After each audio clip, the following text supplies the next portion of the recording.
Okay, this is the end result for how to cook salmon. And this is our salmon, which we just cooked. And we just put a little tiny bit of peanut oil in the pan to make sure that the pan came to temp, depending on your stove top, because all stove tops don't work the same. These, as you can see in the middle, they flaked off. When I pulled it with a fork, it flaked off just so nice. It's not red, it's moist. And now the next thing is, if you follow me on this video, this is the continuation of how to make taro stuffed salmon stuffed. I'm getting confused. Taro stuffed salmon. There we go. I couldn't get it out. And so let's get started. So this is going to be a really long video. So we just got our taro. Taro just got steamed. It's ready to go. I've got 3 tablespoons of butter chopped in the bowl. I got half cup of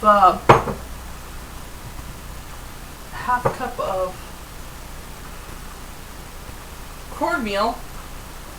Okay, just had a momentary brain fart there for a minute. Sometimes when I do my oh yeah, don't forget your tea. We're letting this cool down and we're gonna pull the bones out. So let's make some more mess. Let's grab our taro. I like to use tongs. Put 2 in at a time because these things they're slippery. So smash them. Smash. See, when you have a little bit in it and then you smash the butter in with it. And let's add another 2. This way, because when I have a lot of taros, put 3 in. A taro, what ends up happening is you get down there and these things really slip around, and you know, the point is to make taro into something to eat, not something to have fly across the room like I have. I'll put another 3 in.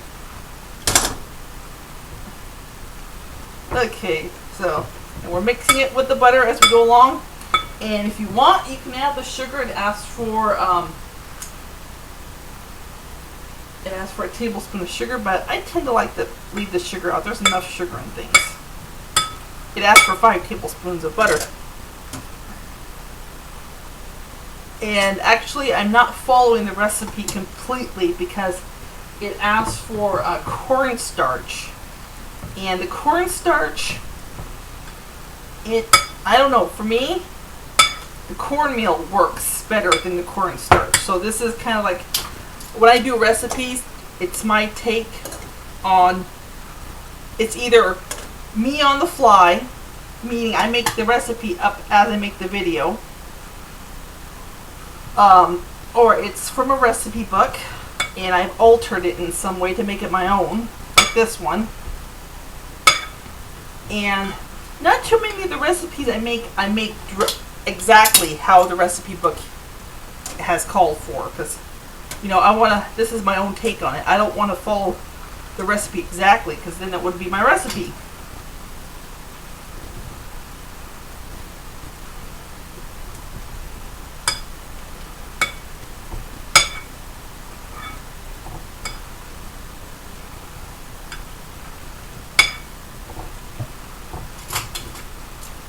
We're almost done. I think I'm going to put the rest in there because there's enough to hold them down and try to get them in there. Okay.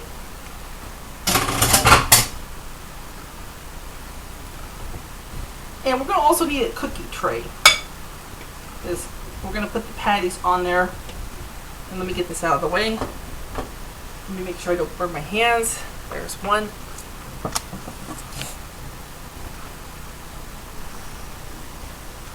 And oh, there's the other. Okay, so we don't need this anymore here. This is in the way. Okay, so put our salmon over here just for a minute.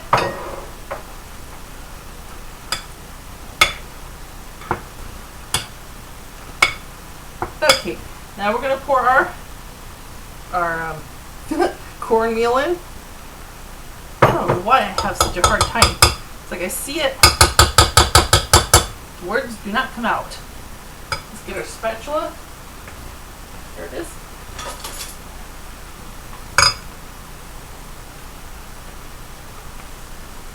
Make sure we get all that taro out. Put that in the sink. And we're just going to mix the taro into the cornmeal. And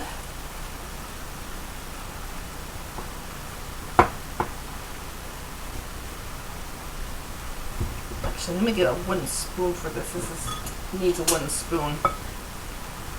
Okay, so the salmon's cooked, but this is how you remove the skin from the if you watched by the video. I mean, if you watched the last video. Okay, see how that comes off? Hello.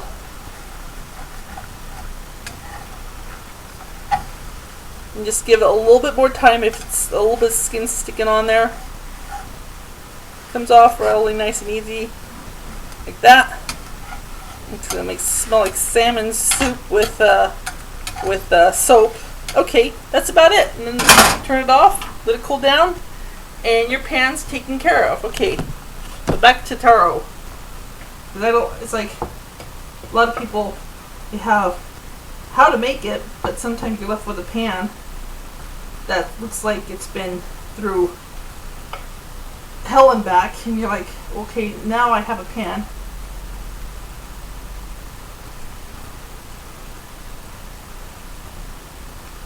Okay, my mixture is a little dry because, again, one of the things is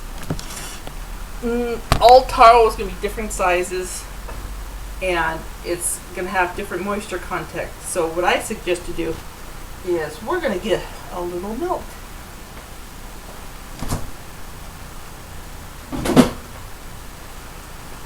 Get your tablespoon out.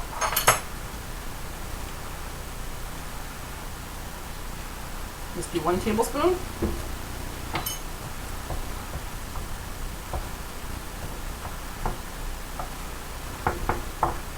Let's do 1 more. That's if yours is dry like mine.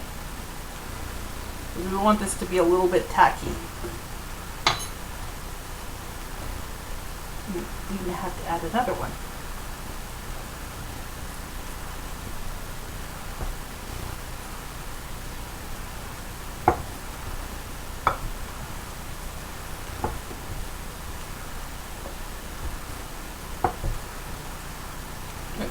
Feel it.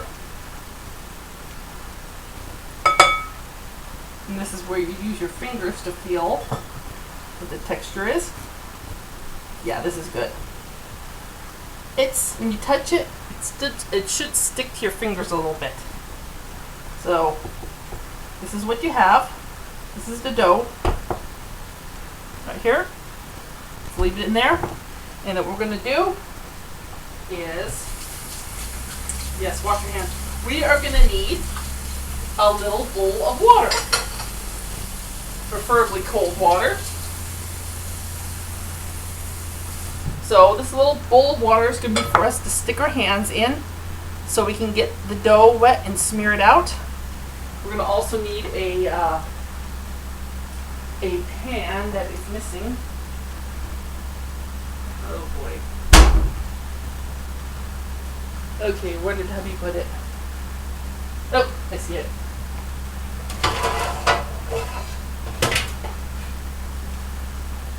Okay, let me.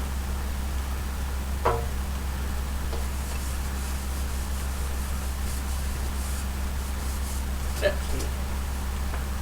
Got a cookie tray. And what we're going to do is we're going to gently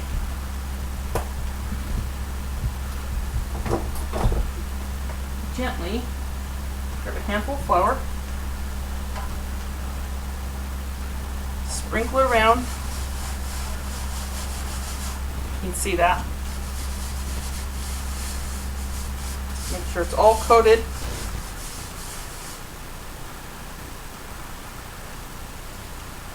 And then we're going to go over to the sink and just hit it against the side. So you're just taking off the excess. So now we have a coated a coated tray of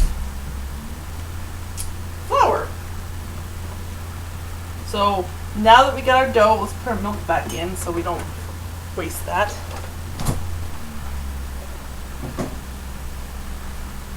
Let's work on our salmon here. This salmon's part of it. Now it's cooled down. And let's flake it. Let's just make sure all the bones are, let's see where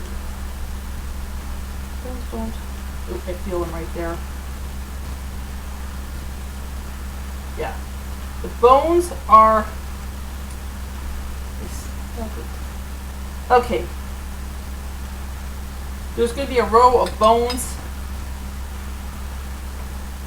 Yes, just still have some heat to it. Okay. There's going to be a row of bones. When you look at the straight up, you're going to feel, take your finger and you're going to feel them. You're going to feel the bones here and here. So what we want to do is just pick them out.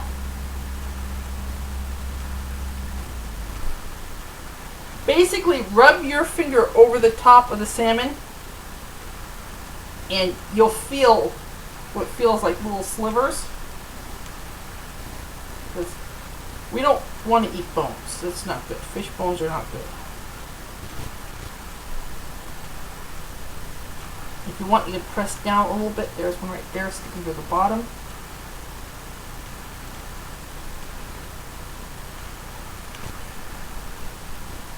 And then there's going to be an opposite on the other side too, so just be careful.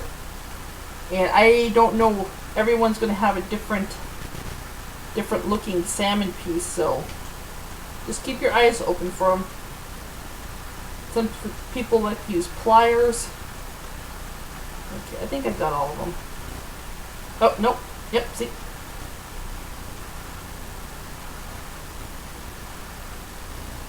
So they all seem to be, they're all in a line. They're all kind of like lined up.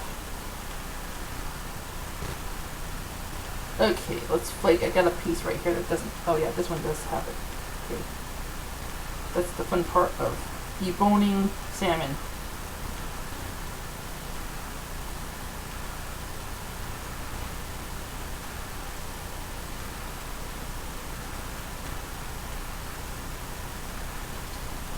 Okay, let me get another bowl for the salmon.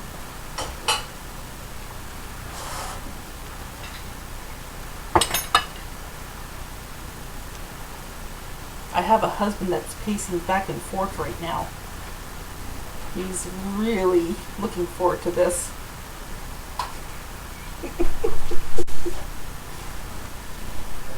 And as you shred it with your fingers, or however you want to do it, as you're shredding it, just pick it up, look it over, make sure you haven't missed any of the bones.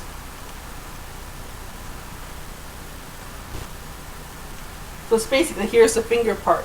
Use your fingers to feel what you're doing, and look. This is. You just don't go. You just don't peel them off and go, oh yeah. Today's work was fine, and if you do that, then you know that's when you miss a piece. There's a bit of skin.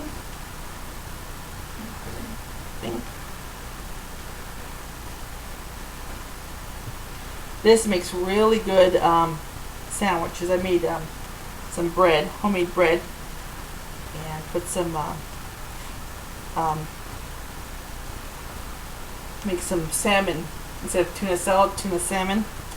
Be right back. This is a long video.